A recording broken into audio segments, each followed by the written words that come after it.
welcome to my living room. My name is Jessica Brackett. I am the children's director and the senior adult director here at Burks, and I'm going to be doing your staff weekly devotional this week. So I'm very excited.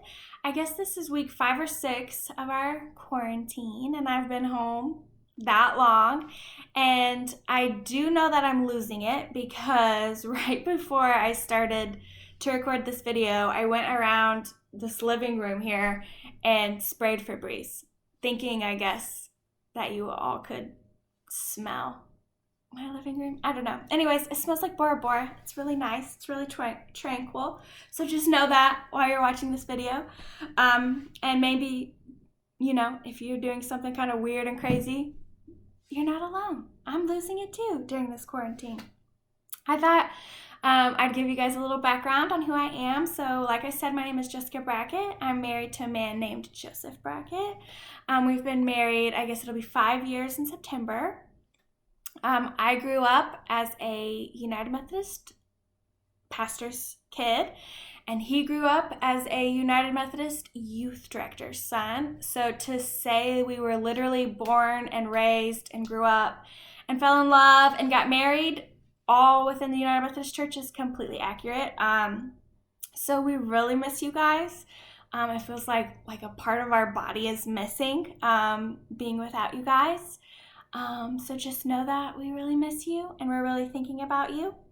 Like I said, I'm a United Methodist pastor's kid, so when people ask me where I grew up in the Holston Conference. We moved every 4-5 years, so Southwest Virginia area, lived a couple places there, live a couple places in the Knoxville area, and then Chattanooga, and I've been in Chattanooga for maybe 11, 12 years now, which is the longest I've been anywhere, and I really love Chattanooga, and I really love Burks, so I'm really happy to be here with you guys and doing this devotional.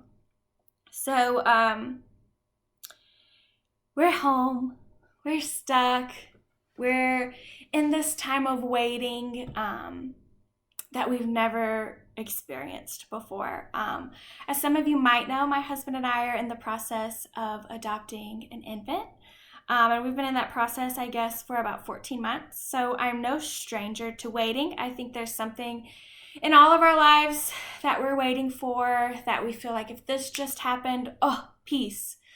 And so that's one of the things for me is when I'm placed with that baby, I feel like there's not going to be anything else I'll ever have to wait for again. And I'm going to be completely peaceful and completely happy and completely content.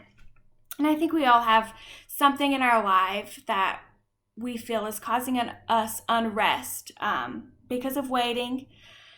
But I feel like this time of being home and everything being canceled and all of our busy plans becoming nothing, I think it makes whatever we're waiting for in our soul, whatever we're waiting for in our heart, I think it amplifies that by 100%. At least I know that's true for me.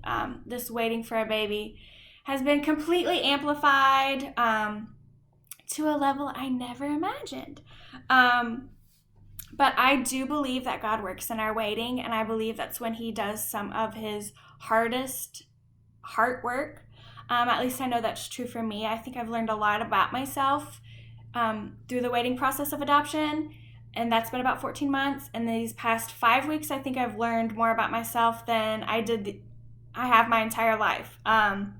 So I hope that you are diving in to this waiting, and I hope that you're using it as a time for God to work in your heart, to work in your soul, because if we're not doing that, I think we're totally wasting this time of waiting. So a Bible verse that keeps coming up in my mind is from Psalms 46:10. And it says, "Be still and know that I am God. I will be honored by every nation, and I will be honored throughout the world."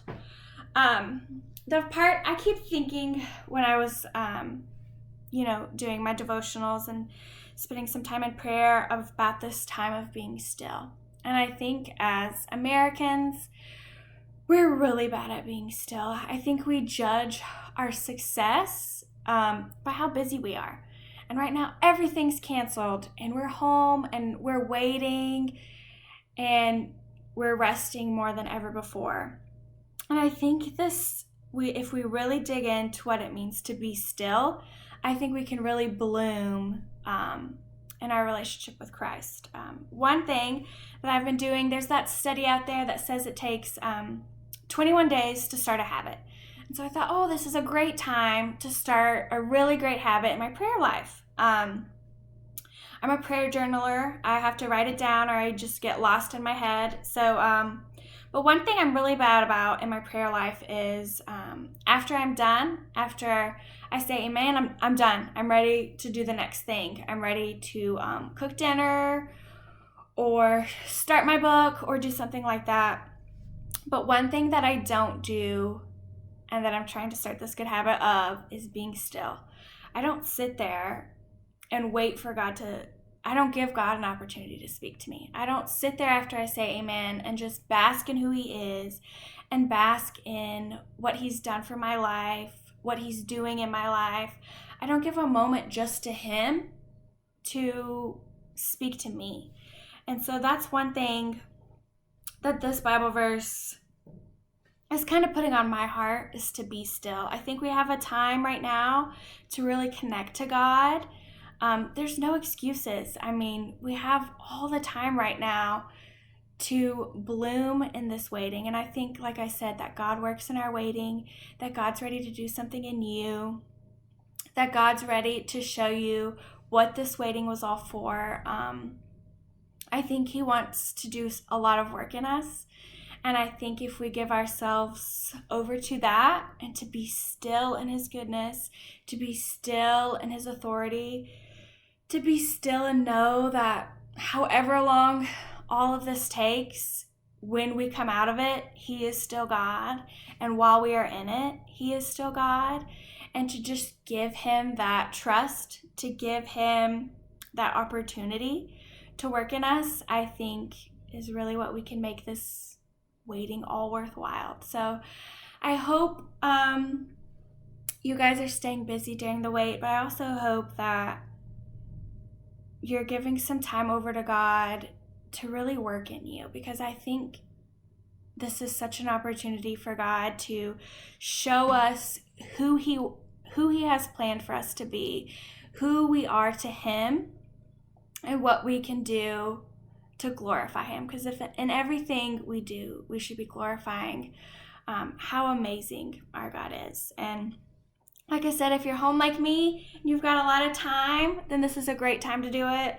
But if you are an essential worker, I just want to say thank you for all that you're doing. I know you're probably exhausted. And so I pray that when this is over, that you do get a time of rest and you do get a time to just kind of meditate and all that has happened and just look back and see how God used you through this time. And again, I just want to say thank you. Thank you for listening to me. I'm usually teaching 8-year-olds, so I hope you were able to get something out of this devotional. But just know that I'm praying for you. I'm thinking about you. And like I said, I have just butterflies just thinking about the Sunday when we're all back together again and how great a day that's going to be. Thank you.